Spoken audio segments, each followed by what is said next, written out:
Saturday, noon Eastern on ABC, the Big 12 championship. Kansas State taking on TCU. TCU 2.5-point favorite here. Over under 62. TCU remained undefeated, treated their backers very well this year. Kansas State has as well of late. They've been on quite a run. Should be Will Howard again back at quarterback. These two teams played earlier in the year. Kansas State jumped out to a huge lead, blew it. They had a couple quarterback injuries. The biggest one is when Martinez went out right away. He might be back for some packages this week, but it should be the Will Howard show. When Will Howard got hurt, the third string came in through a pick, which was massive, and then Howard missed a touchdown for the cover late. Quentin Johnson didn't play last week. Should be back for TCU. Dyke said that he's looks good, so should be good to go. One of the best receivers in the country. Look, TCU has been a thorn in my side all year. I'll tell you, look, I won't go, so who cares what I think on this game? I'll tell you that, Deuce Vaughn should have a big game. I would think TCU's defense still has some questions. I have to give credit to the TCU staff. They've been great all year. They've been great in halftime adjustments. I think TCU's safe here.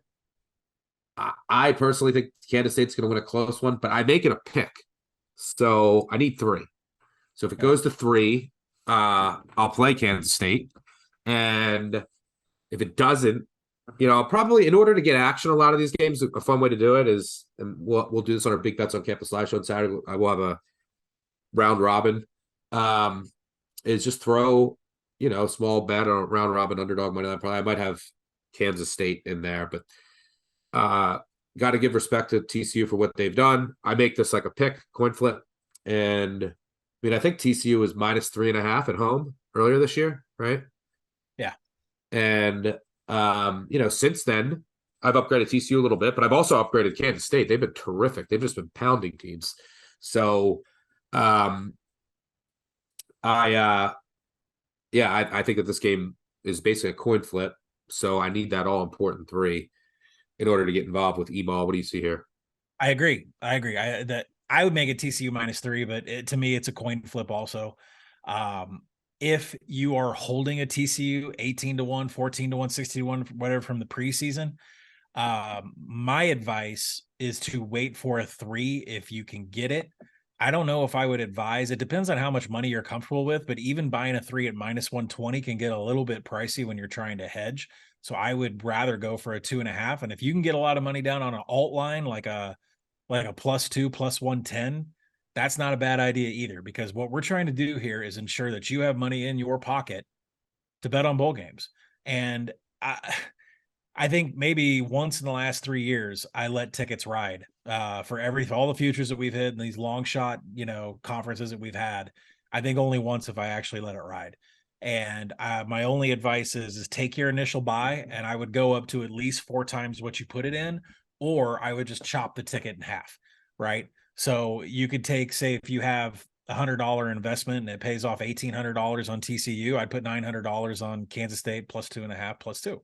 Just be done with it. You're going to make money, and that's the name of the game here. So being greedy on conference championship week never really usually works out. Anyways, getting past that, handicapping the game by itself, you're right. Adrian Martinez may have a package, but it sounds like he's going to be extremely limited. And I think you have to go back to, because things just changed. Something clicked for TCU in this game, and things have never been the same since. Kansas State went into halftime 28-10 up against TCU. And I know that there's this cloud in the shadow of TCU gets backup quarterbacks and third string quarterbacks. But the Horned Frogs defense has been insane since then. Something going on with Joe Gillespie, who I thought was the best hire in college football at the beginning of the season. Yeah. That's actually starting to play out. He has shut down everybody in the last 7 games. Kansas State shut out in the second half. TCU has allowed 6 touchdowns in the second half their last 7 games. Texas was held without an offensive touchdown in Austin, and the defense has won every game down the stretch. It's not really the offense, because they've been without Quentin Johnson, or he's been hobbled. They've been without Tay Barber. By the way, Quentin Johnson, yes, Sonny Dyke said he's good to go. No word on Tay Barber. So we'll see, exactly what's going on with all the skill positions. But TCU logged 3 consecutive unders on the season until their offense put up 62 against Iowa State. That would have been another under for what their defense is doing. The Kansas State 3-3-5, That's been a change for them too. They have always been a 4-man front under Chris Kleiman. This year, new defensive coordinator, he brings in a 3-3-5, and what it's done is fix one of the biggest issues that Kansas State has had on defense for years: stopping explosive plays. They've been terrible at tackling in the secondary until this year, and that 3-3-5 has been a big part of it. So, the Wildcats are also top 25 in defensive finishing drives. So if you're betting on this game as a standalone, no futures involved, under is the play all the way. TCU's defense is playing peak right now. They're shutting down everybody they face. Kansas State eliminates explosives. Both of these teams are based in the ground attack. TCU is going to try to drop dimes on the secondary, but that just hasn't been happening against Kansas State.